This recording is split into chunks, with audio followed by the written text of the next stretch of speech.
भावना जी, ये तो सारे मुद्दे रहे, लेकिन बात जिन पहियों की आ रही थी कि जो कांग्रेस की गाड़ी से पहिए निकलते हैं, आप उन्हें अपनी गाड़ी में क्यों जोड़ लेते हैं और स्वागत भी करते हैं, अपने कार्यकर्ताओं से ऊपर उठाकर उनको टिकट भी देते हैं? आपने गाड़ी का जिक्र किया तो जरूर मैं गाड़ी पर बात करूंगी। गाड़ी इतनी लंबी हो रही है, आज पूरे विश्व में सबसे ज्यादा कार्यकर्ता हो, संगठन हो सबसे बड़ा, तो वो बीजेपी का है। तो अभी किसी को मन होता है कि हमें ये पार्टी अच्छी लगती है, पार्टी का काम अच्छा लगता है, पूरे विश्व में हमारी मोदी सरकार ने इतनी हमारी गौरवशाली हमारी उपलब्धि की है, तो क्यों ना आए। किसी को मना तो नहीं कर सकते। राजनीति में अगर हमारे यहाँ से कांग्रेस में कोई आएगा तो क्या हम रोक लेंगे? अगर आपको रोकना हो तो आप रोकिए, हम ऐसे मना नहीं करते। जो अपनी इच्छा से आता है उसी को हम लेते हैं, और हमारी पार्टी में हमारी विचारधारा के अनुरूप करना पड़ता है। दूसरा, आपने से अपने भी नाराज हो जाते हैं।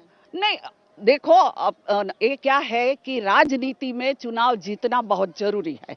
तो इस गणित के हिसाब से जो भी अच्छा लगता है हमारी पार्लियामेंट्री बोर्ड करती है। तो अपने कार्यकर्ताओं को नाराज कर देंगी? नहीं, कोई नाराज नहीं होता। ये तो मानवीय स्वभाव है। कभी किसी की टिकट कटी, मान लो कि हमें घर में 2 चॉकलेट में से हमारे छोटे भैया को 2 दे दी, हमें 1 दी या तो नहीं दी, तो छोटे को राजी रखते हैं। ये तो मैं एक सामान्य उदाहरण देती हूँ। पर मैं ये कहना चाहती हूँ कि रोजगारी में आज गुजरात का नंबर 1 है। हमारे यहाँ बेरोजगारी मात्र 1% है। मैं माननीय शर्मा जी से पूछना चाहती हूँ कि आपके राजस्थान में क्या है, आपके राजस्थान में पेट्रोल के और डीजल के भाव क्या है, गुजरात में क्या है। मैं अभी शामला जी दर्शन करने गई थी, आपको पता होगा शामला जी वो चेक पोस्ट है गुजरात राजस्थान के बीच की। तो वहां मैंने एक बोर्ड देखा कि भैया गुजरात से पेट्रोल भरवा लो, डीजल भरवा लो, और राजस्थान से गाड़ियां आती है, हमारे यहाँ पेट्रोल डीजल भरवाते हैं, और जो राजस्थान जाते हैं वो भरवा कर यहाँ से जाते हैं, खाली होकर यहाँ आते हैं। अपने टाइम पे चश्मा कोई और लग जाता है क्या, क्योंकि आपके जो शासित राज्य है उनका जिक्र कर रही हैं भावना जी? देखिए, भावना जी मेरी बड़ी बहन है, मैं बार बार कह रहा हूं, लेकिन गुजरात की तुलना राजस्थान से की जाए और गुजरात की तुलना शुक्र है इन्होंने बिहार से नहीं की।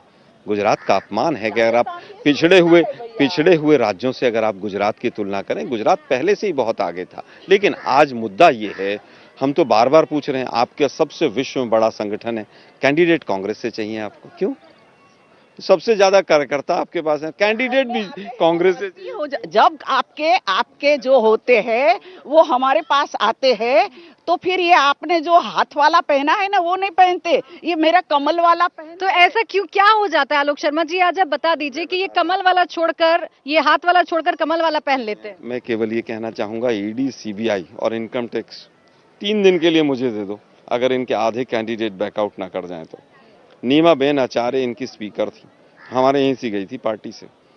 जैसे ही उनका टिकट काटा, 12 घंटे के अंदर 300 जगह इनकम टैक्स की रेड हो गई भुज के अंदर।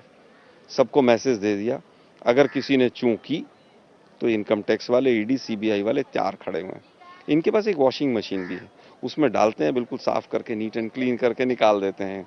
बीजेपी में जो चला जाए वो ना तो भ्रष्टाचारी होता है, वो महा संस्कारी हो जाता है। वो चाहे 15 साल बलात्कार में जेल में भी रहा हो, वो बीजेपी में आ जाए तो वो पूरी तरह से कहीं ना कहीं, चाहे कठवा हो, हाथरस हो, कोई केस हो, बीजेपी में जाना चाहिए। बस मुझे लगता है कि आज का जो मूल मुद्दा है वो ये है कि बेरोजगारी चरम पर है। मैंने एक एग्जाम्पल दिया, तलाती का पद, 300 साढ़े 300 वैकेंसी और 17 लाख एप्लीकेशन।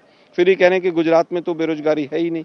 अभी सीएमआई का आंकड़ा 22 तारीख का, पिछले महीने का बता रहा हूं मैं, 11.5% 20 साल से 24 साल में बेरोजगारी की दर गुजरात की है। आप राजस्थान की तुलना कर रहे हैं, आप गुजरात की तुलना या फिर हरियाणा से भी कर लीजिए। हरियाणा में 38% बेरोजगारी है, वो तो आपका राज्य, वो नंबर 1 था। राज्यों की तुलना मत कीजिए। मोदी जी ने कहा था 2 करोड़ रोजगार दूंगा, देश के पहले प्रधानमंत्री हैं जिन्होंने 2 करोड़ रोजगार छीन लिए। मोदी जी ने कहा था अभी 6 महीने पहले कि 8 लाख 10 लाख हम रोजगार देंगे। 4 प्रेस कॉन्फ्रेंस हुई थी मंत्रियों ने, बड़े बड़ों ने। गुजरात के युवाओं को कितने सेंट्रल गवर्नमेंट में पिछले 6 महीने में रोजगार मिले हैं, उस पर व्हाइट पेपर। अच्छा, रोजगार पर जवाब दीजिएगा, लेकिन ईडी सीबीआई का जिक्र आप बार बार करते हैं आलोक शर्मा जी। ईडी सीबीआई का डर इतना बैठ क्यों जाता है आपके नेताओं में? इस पे मैं जवाब दूं, लेकिन उससे पहले एक तो वॉशिंग मशीन वाला सवाल था कि आपके पास कौन सी ऐसी वॉशिंग मशीन है कि जो नेता दागी होते हैं उनके दाग फटाफट धुल जाते हैं? नहीं, पहली बात तो मैं शर्मा जी से ही, आलोक जी से ही जानना चाहूंगी कि ऐसा आपने कहाँ से ढूंढ लिया है वॉशिंग मशीन। आप बाद में बताना इसके। पर मैं ये बात कहती हूँ कि वैधानिक संवैधानिक प्रक्रिया जो होती है, आप भी बहुत मंजे हुए राजनीतिज्ञ है और आपको पता है कि किसी भी केस में जो काम चलता है वो चुनाव के आने से रुक नहीं जाता। अगर आप कहते हैं कि चुनाव आया है और ये सब हुआ है तो बिल्कुल गलत बात है। जब चुनाव होते हैं या नहीं होते, क्योंकि हमारे देश में कभी पंचायत के चुनाव होता है, कभी तालुका पंचायत के चुनाव होता है, कभी जिला पंचायत के चुनाव होता है, कभी विधानसभा के चुनाव होता है, कभी पार्लियामेंट के लोकसभा के चुनाव होते हैं। तो ये जो प्रक्रिया है जो चल रही है वो प्रक्रिया तो चलेगी। अगर बीच में कोई चुनाव आ गया तो इसमें किसी पार्टी का दोस्त तो नहीं है, ये आपको समझना चाहिए। लेकिन टाइमिंग आपकी बड़ी गजब की है। जैसे ही गुजरात चुनाव आने वाले हुए आपने यूसीसी का एक बार फिर से जिन बोतल में से निकाल दिया। फिर प्राची आपने वही बात दोहराई कि ये चुनाव आए और आपने ये कहा, ऐसा बिल्कुल 27 साल से सरकार थी मैडम आपकी यहाँ पर, 27 साल से आप नहीं आए। चल ही रहा है हमारे यहाँ।